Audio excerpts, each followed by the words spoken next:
the first question that people ask is, what are energetic cords? And I would say it's a channel of energy that gets established between you and another person. And the energy can go in both directions or just one direction. We don't realize how that even that little trickle of energy that we're still feeding to somebody feels like a connection that keeps them in our awareness and keeps us in their awareness. Okay?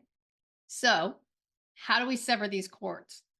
As usual, energy follows intent, okay? And the universe rewards informed asking. So here, informed asking looks like having the intent to no longer exchange energy with this person based on an expectation or an assumption. And we're going to walk through trying to feel where we have these parts of our body that we can start to feel where those connections are. Okay? So, I'm going to give you a super quick rundown of the lower four chakras.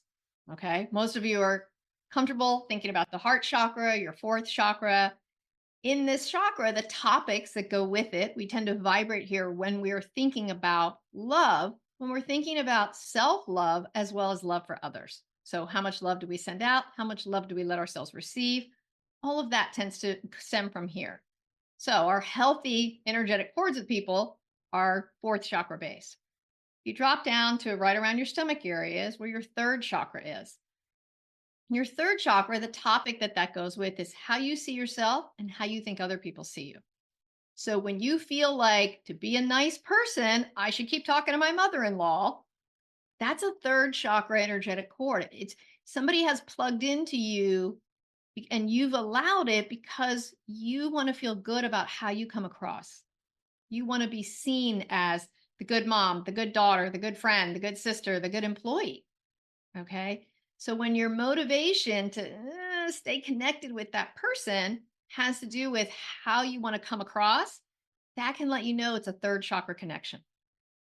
Also, if we think about ex-boyfriends, ex-girlfriends, sometimes there's a third chakra connection there where it's your desire to be right or your belief she never really got me. She never really understood me. And so I'm still in my head sometimes rehearsing the last three arguments we had. Going, oh, I should have said this or I should have said that.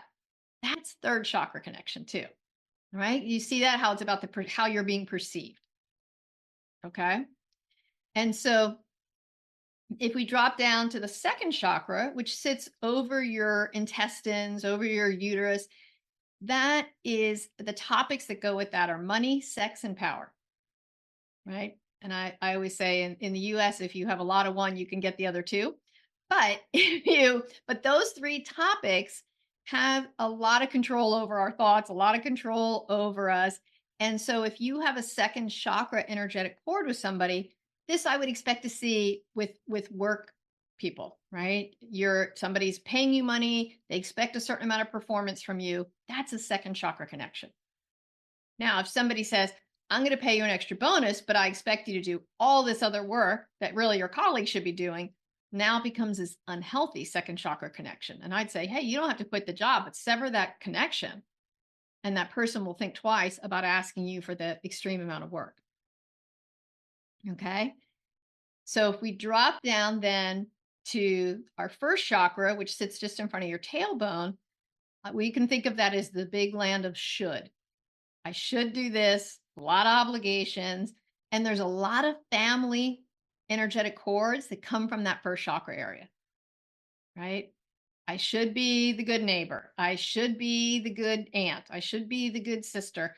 And I should show up in this way because I think this is how boyfriends and girlfriends are supposed to show up. Or I think this is how a good friend should help a friend in crisis.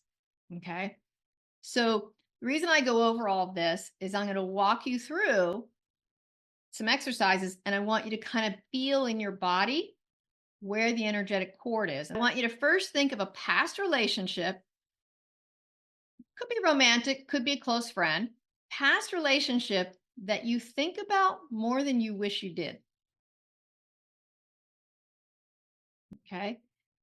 Think about that person. Now feel in your body and what we're feeling for is an area that tightens up a little bit or feels a little pulling pressure. If it's in your center of your chest, I'm not worried about it. But if it's in the stomach area, if it's in the abdomen area, if it just feels like almost your hips are being pulled forward, then we want to check into that. Okay? So we're going to feel into how that energetic cord makes us feel. All right? This is a person that's from your past. You don't really have much of a relationship with anymore, but you still can feel a connection there. Idea of the connections that serve us, we leave in place. If you errantly sever life-giving cords with a person you love and want to remain connected to them in a healthier way, does it damage the relationship? Very good question. And I would say the life-giving cords, when I'm assuming you're talking about a kid or a parent, right? At that point, then you can always have that heart chakra cord. It'll reestablish immediately, right? Because remember, energy follows intent. So if your intent is to continue to love this person, it'll form right back. Okay? I hope that answers that question. And somebody else said, is it always a tightening? It doesn't always have to be a tightening that you feel. Some people will say, I feel a heaviness. Like I ended this relationship a year ago. I still feel this heaviness in my chest. Let's try, cutting that energetic cord and see if it makes a difference. And it might not, because there might still be emotional things we have to process. But it's certainly a good first step if you're having this emotional discomfort, right? So again, we're severing these cords so that we're not absorbing negative energy, right? If you have somebody in your life that you feel has narcissistic tendencies, even if we're not diagnosing people, they have super selfish, self-serving tendencies. It's worth making sure you don't have energetic cords with them. And even if you have a heart chakra cord, because it's a family member or it's your spouse, you still want to see how good does that feel? How healthy does that feel? Right? And it's worth examining. Okay.